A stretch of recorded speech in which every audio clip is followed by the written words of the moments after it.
जय जिनेन्द्र। दश लक्षण पर्व जैन धर्म के दिगंबर अनुयायियों द्वारा आदर्श अवस्था में अपनाए जाने वाले गुणों को दश लक्षण धर्म कहा जाता है। इसके अनुसार जीवन में सुख शांति के लिए उत्तम क्षमा, मार्दव, आर्जव, सत्य, शौच, संयम, तप, त्याग, आकिंचन और ब्रह्मचर्य आदि 10 लक्षण धर्मों का पालन हर मनुष्य को करना चाहिए। जैन ग्रंथ तत्वार्थ सूत्र में 10 धर्मों का वर्णन है।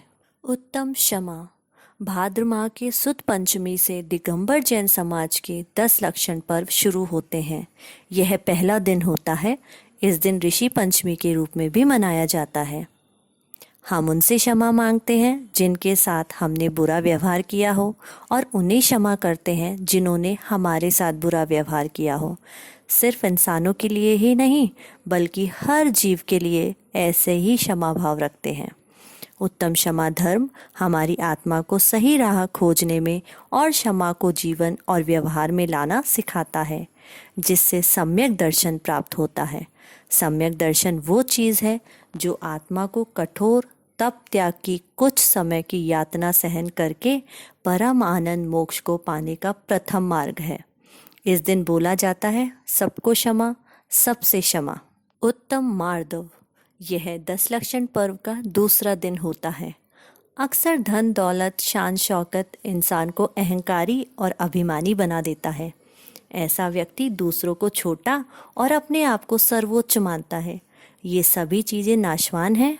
ये सभी चीज़ें एक दिन आपको छोड़ देगी या फिर आपको एक दिन मजबूरन इन चीज़ों को छोड़ना ही पड़ेगा।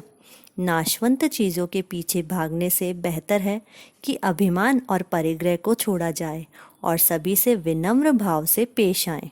सभी जीवों के प्रति मैत्री भाव रखें क्योंकि सभी जीवों को अपना जीवन जीने का अधिकार है। मार्दव धर्म हमें अपने आप की सही वृत्ति को समझने का जरिया है। सभी को एक न एक दिन जाना ही है, तो फिर यह सब परिग्रहों का त्याग करें और बेहतर है कि खुद को पहचानें और परिग्रहों का नाश करने के लिए खुद को तप त्याग के साथ साधना रूपी भट्टी में झोंक दें, क्योंकि इनसे बचने का और परम शांति में मोक्ष पाने का साधना ही एकमात्र विकल्प है। उत्तम आर्जव यह पर्युषण 10 लक्षण पर्व का तीसरा दिन होता है। हम सबको सरल स्वभाव रखना चाहिए और जितना हो सके कपट को त्याग देना चाहिए। कपट के भ्रम में जीना दुखी होने का मूल कारण है। आत्मा ज्ञान, खुशी, प्रयास, विश्वास जैसे असंख्य गुणों से सिंचित है। उसमें इतनी ताकत है कि केवल्य ज्ञान को प्राप्त कर सके। उत्तम आर्जव धर्म हमें सिखाता है कि मोह माया बुरे कर्म सब छोड़ छाड़ कर सरल स्वभाव के साथ परम आनंद मोक्ष प्राप्त कर सकें। उत्तम शौच भाद्र माह के सुद अष्टमी को दिगंबर जैन समाज के पर्वाधिराज पर्युषण 10 लक्षण पर्व का चौथा दिन होता है।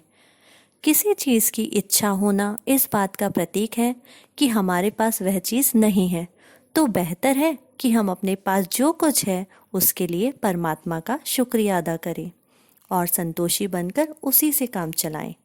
भौतिक संसाधनों और धन दौलत में खुशी खोजना यह महज आत्मा का एक भ्रम है। उत्तम शौच धर्म हमें यही सिखाता है कि शुद्ध मन से जितना मिला है उसी में खुश रहें। परमात्मा का हमें शुक्रिया मानना चाहिए और अपनी आत्मा को शुद्ध बनाकर ही परम आनंद मोक्ष को प्राप्त करना मुमकिन है। उत्तम सत्य भाद्र माह के सुद नवमी को दिगंबर जैन समाज के पर्वाधिराज पर्युषण 10 लक्षण पर्व का 5वां दिन होता है। झूठ बोलना बुरे कर्म में बढ़ोतरी करता है। सत्य जो सत शब्द से आया है, जिसका मतलब है वास्तविक होना। उत्तम सत्य धर्म हमें यही सिखाता है कि आत्मा की प्रकृति जानने के लिए सत्य आवश्यक है और इसके आधार पर ही परम आनंद मोक्ष को प्राप्त करना मुमकिन है। अपने मन आत्मा को सरल और शुद्ध बना ले तो सत्य अपने आप ही आ जाएगा। उत्तम संयम भाद्र माह के सुद दशमी को दिगंबर जैन समाज के पर्वाधिराज पर्युषण 10 लक्षण पर्व का छठा दिन होता है। इस दिन को धूप दशमी के रूप में मनाया जाता है। लोग इस दिन बैंड बाजों के साथ घर से धूप लेकर जाते हैं और मंदिर में भगवान के दर्शन के साथ धूप चढ़ाकर खुशबू फैलाते हैं और कामना करते हैं कि इस धूप की तरह ही हमारा जीवन भी हमेशा महकता रहे। पसंद नापसंद गुस्से का त्याग करना, इन सब से छुटकारा तभी मुमकिन है जब अपनी आत्मा को इन सब प्रलोभनों से मुक्त करें और स्थिर मन के साथ संयम रखें। इसी राह पर चलते परम आनंद मोक्ष की प्राप्ति मुमकिन है। उत्तम तप। भाद्र माह के सुद 11 को दिगंबर जैन समाज के पर्वाधिराज पर्युषण दशलक्षण पर्व का 7वां दिन होता है। तप का मतलब सिर्फ उपवास में भोजन नहीं करना, सिर्फ इतना ही नहीं, बल्कि तप का असली मतलब है कि इन सभी क्रियाकलापों के साथ अपनी इच्छाओं और ख्वाहिशों को वश में रखना। ऐसा तप अच्छे गुणवान कर्मों में वृद्धि करता है। साधना इच्छाओं की वृद्धि नहीं करने का एकमात्र मार्ग है। पहले तीर्थंकर भगवान आदिनाथ ने करीब 6 महीनों तक ऐसी तप साधना की थी और परम आनंद मोक्ष को प्राप्त किया था। हमारे तीर्थंकरों जैसी तप साधना करना इस जमाने में शायद मुमकिन नहीं है, पर हम भी ऐसी ही भावना रखते हैं और पर्युषण के 10 दिनों के दौरान उपवास करते हैं और परम आनंद मोक्ष को प्राप्त करने की राह पर चलने का प्रयत्न करते हैं। उत्तम त्याग। भाद्र माह के सुद 12 को दिगंबर जैन समाज के पर्वाधिराज पर्युषण दशलक्षण पर्व का 8वां दिन होता है। त्याग। त्याग शब्द से ही पता चलता है कि इसका मतलब है छोड़ना और जीवन को संतुष्ट बनाकर अपनी इच्छाओं को वश में करना। यह न सिर्फ अच्छे गुणवान कर्मों में वृद्धि करता है, बल्कि बुरे कर्मों का नाश भी करता है। छोड़ने की भावना जैन धर्म में सबसे अधिक है, क्योंकि जैन संत सिर्फ अपना घर बार ही नहीं, बल्कि अपने कपड़े भी त्याग देते हैं और पूरा जीवन दिगंबर मुद्रा धारण करके व्यतीत करते हैं। इंसान की शक्ति इससे नहीं परखी जाती है कि उसके पास कितनी धन दौलत है, बल्कि इससे परखी जाती है कि उसने कितना छोड़ा है, कितना त्याग किया है। उत्तम त्याग धर्म हमें यही सिखाता है कि मन को संतोषी बनाकर इच्छाओं और भावनाओं का त्याग करना मुमकिन है। त्याग की भावना भीतरी आत्मा को शुद्ध बनाने पर ही होती है। उत्तम आंकिंचन्य। भाद्र माह के सुद 13 को दिगंबर जैन समाज के पर्वाधिराज पर्युषण दशलक्षण पर्व का 9वां दिन होता है। आंकिंचन हमें मोह को त्याग करना सिखाता है। 10 शक्यता है जिनके हम बाहरी रूप से मालिक हो सकते हैं। जमीन, घर, चांदी, सोना, धन, अन्न, महिला नौकर, पुरुष नौकर, कपड़े और संसाधन, इन सब का मोह न रखकर न सिर्फ इच्छाओं पर काबू रख सकते हैं, बल्कि इससे गुणवान कर्मों में वृद्धि भी होती है।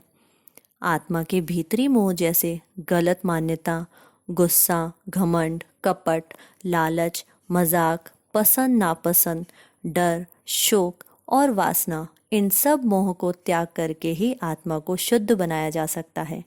सभी मोह, प्रलोभनों और परिग्रहों को छोड़कर ही परम आनंद मोक्ष को प्राप्त करना मुमकिन है। उत्तम ब्रह्मचर्य।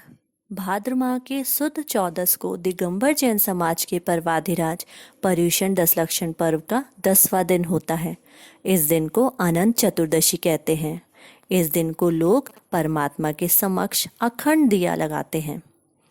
ब्रह्मचर्य हमें सिखाता है कि उन परिग्रहों का त्याग करना जो हमारे भौतिक संपर्क से जुड़ी हुई हैं, जैसे जमीन पर सोना न कि गद्दे तकियों पर, ज़रूरत से ज़्यादा किसी वस्तु का उपयोग न करना, व्यय, मोह, वासना ना रखते हुए सादगी से जीवन व्यतीत करना।